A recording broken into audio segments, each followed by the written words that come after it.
Welcome you all. Today we will study chapter 1 of class 8th English, The Best Christmas Present in the World. इस story में basically होता क्या है कि जो नैरेटर है वो एक रोल टॉप डेस्क ख़रीदना चाहता है और उस रोल टॉप डेस्क को वो कबाड़ की दुकान से ख़रीद कर लाता है अपने घर में। जब वो अपने घर में उस डेस्क के ड्रॉवर्स को यानी दराजों को खोलता है तो नैरेटर को उन दराजों में एक लेटर मिलता है, एक चिट्ठी मिलती है। अब इस चिट्ठी में क्या लिखा है, इस चिट्ठी को किसने लिखा है, कब लिखा है, इन सब चीज़ों के आंसर्स, इन सब क्वेश्चंस के आंसर्स हमें इस स्टोरी में मिलेंगे। ये स्टोरी बहुत ही ज़्यादा इंटरेस्टिंग है, एक भी बोरियत महसूस नहीं होगी, बशर्ते एक कंडीशन ज़रूर है कि आप पूरा वीडियो देखें और एक भी चीज़ मिस ना करें, क्योंकि अगर आप कोई चीज़ मिस करते हो तो आपको स्टोरी समझ नहीं आएगी। सो स्टार्ट करते हैं अपने चैप्टर के साथ। I spotted it in a junk shop in a Bridport, a roll top desk. The man said it was early 19th century and okay.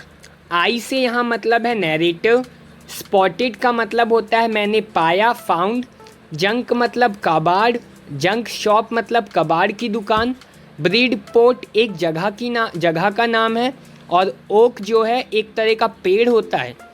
So narrator ने उस रोल टॉप डेस्क को एक कबाड़ की दुकान में पाया। वो कबाड़ की दुकान ब्रीड पोट में थी।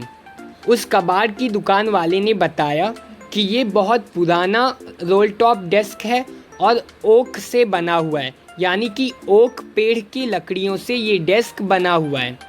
आई had wanted one but they were far too expensive. This one was in a bad condition, the roll top in several pieces, one leg clumsily mended, Scotch marks all down one side. Narrator एक roll top desk खरीदना चाहता था, लेकिन नया role top desk बहुत महंगा आता था। लेकिन ये वाला जो था रोल टॉप डेस्क बहुत पुराना था और इसकी कंडीशन ख़राब थी। ये बहुत जगह से टूटा हुआ था, इसका एक पैर मुड़ा हुआ था, कई जगह ये जला भी हुआ था, जिसके कारण इसकी जो कीमत थी वो कम थी। It was going for very little money. I thought I could restore it. It would be a risk, a challenge, but I had to have it. उन्होंने सोचा कि वो ये जो ख़राब कंडीशन है इस रोल टॉप डेस्क की, इसको वो ठीक कर लेंगे। हालांकि ये एक रिस्क है, ये एक चैलेंज है, लेकिन उन्हें ये रिस्क लेना पड़ा क्योंकि उनके पास इतने ज़्यादा पैसे नहीं थे कि वो नया ख़रीद पाएँ, तो उन्हें पुराने से ही काम चलाना पड़ा और उसे ठीक करने का उन्होंने सोचा। I paid the man and brought it back to my workroom at the back of the garage. I began work on it on Christmas Eve. मैंने दुकान वाले को पैसे दिए और उस रोल टॉप डेस्क को अपने गैरेज में ले आया। I began work on it on Christmas Eve. Eve मतलब होता है इवनिंग, और मैंने उस रोल टॉप डेस्क को सुधारने का काम, रिस्टोर करने का काम क्रिसमस की इवनिंग से स्टार्ट कर दिया। Second para. I removed the roll top completely and pulled out the drawers. तो रोल टॉप डेस्क का जो ऊपर वाला पार्ट था उसे नैरेटर ने पूरी तरह निकाल दिया और जो ड्रॉवर्स थे, जो दराजे थी, उन्हें खींचने की कोशिश की। The veneer had lifted almost everywhere, it looked like water damage to me. Veneer मतलब होता है a thin layer of plastic. जैसे हमारे घर के दरवाज़ों पे, फर्नीचर पे एक पतली प्लास्टिक की शीट चढ़ी होती है ना, जिसे हम सनमाइका बोलते हैं, तो वो सनमाइका उस रोल टॉप डेस्क से बहुत जगह से उखड़ गई थी और नैरेटर को ऐसा लग रहा था कि पानी के वजह से इसे बहुत डैमेज भी हुआ है। Both fire and water had clearly taken their tolls on this desk. और आग और पानी दोनों की वजह से इस रोल टॉप डेस्क में बहुत ज़्यादा डैमेज हो चुका है। टॉल मतलब damage. The last drawer was stuck fast. I tried all I could to ease it out gently. 3 drawer थे, जैसा कि आप देख सकते हो इधर 3 ड्रॉवर थे, तो 2 ड्रॉवर तो खुल गए, 2 दराज तो आराम से खुल गई, लेकिन जो लास्ट वाला था वो जाम हो चुका था और वो नहीं खुल रहा था। तो नैरेटर ने क्या किया, पहले तो उसे आराम से खोलने की कोशिश की, शांति से खोलने की कोशिश की। In the and I used brute force, brute मतलब गुस्से में। फिर लेकिन अंत में हार मानकर उन्होंने गुस्से में एक फोर्स के साथ, एक धक्के के साथ उसे खोलने की कोशिश की। I struck it sharply with the side of my fist and the drawer flew open to reveal a shallow space underneath a secret drawer. Struck मतलब होता है मारना, फिस्ट मतलब होता है मुट्ठी, रिवील मतलब प्रकट होना, शैलो मतलब कम गहराई, अंडरनीथ मतलब नीचे। सो अब वो खुल नहीं रहा था, तो उन्होंने अब उसको ज़बरदस्ती खोलने की कोशिश की। उन्होंने अपनी मुट्ठी से एक मुक्का मारा साइड में, उस ड्रॉवर के साइड में मुक्का मारा और फिर वो खुल गया।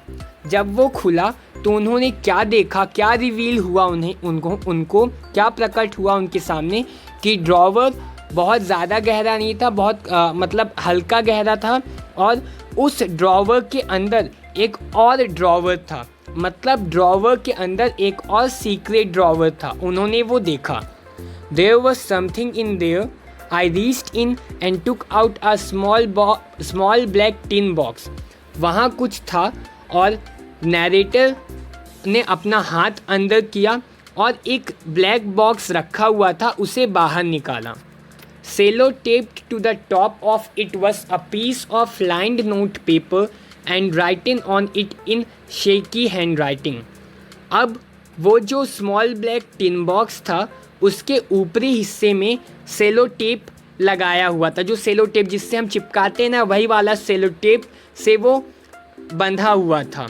और उस सेलो टेप के साथ क्या चिपका हुआ था, एक लाइन्ड नोट पेपर, मतलब एक पेज था, लाइन वाली पेज चिपकी हुई थी और उस पेज में एक कुछ लिखा हुआ था, टेढ़ी मेढ़ी हैंड राइटिंग, शेकी मतलब टेढ़ी मेढ़ी हैंड राइटिंग में कुछ लिखा हुआ था। क्या लिखा था, Jim's last letter received January 25, 1915 to be buried with me when the time comes. उसमें लिखा था कि ये जिम का आखिरी लेटर है। इस लेटर को कब रिसीव किया गया, 25 जनवरी 1915। और क्या लिखा था, to be buried with me when the time comes. ये जो लेटर है, बरीड मतलब होता है जलाना, अब ये जो लेटर है इसको मेरे साथ जला दिया जाना चाहिए जब भी समय आए। I knew as I did it that it was wrong of me to open the box, but curiosity got the better of my scruples. It usually does. ना अब क्यूरियोसिटी मतलब जिज्ञासा, स्क्रपल मतलब सही या गलत का फ़र्क ना कर पाना। मुझे पता था कि दूसरों का लेटर पढ़ना गलत बात है, लेकिन उनके अंदर क्यूरियोसिटी जाग गई थी, जिज्ञासा जाग गई थी ये जानने के लिए कि उस लेटर में लिखा क्या है। तो उनके मन से सही और गलत का फ़र्क ख़त्म हो गया और उन्होंने लेटर को निकालने की कोशिश की।